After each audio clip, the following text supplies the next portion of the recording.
What you have said that from your memoir that was the most controversial thing is that Vice President Biden, former Vice President Biden, hadn't been right on any major foreign policy issue in 40 years.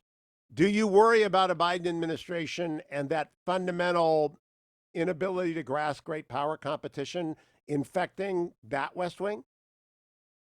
Yeah, I stand by that statement. I will say, Hugh, it related mainly to um, things that had happened in the Cold War. Biden voted against every single arms program, I think, that Ronald Reagan put up on the Hill. He voted for the Iraq War and so on. So I do have those policy differences with him. I will say in the Obama administration, we did have a very deep disagreement on Afghanistan, and that was a big deal.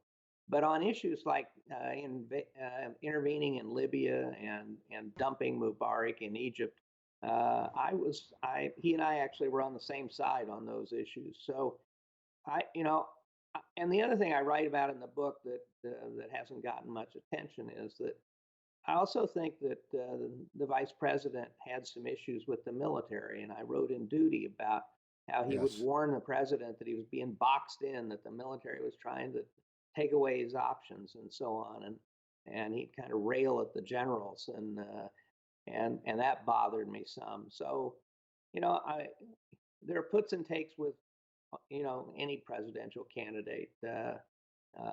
He brings a decency and an integrity and so on to the race.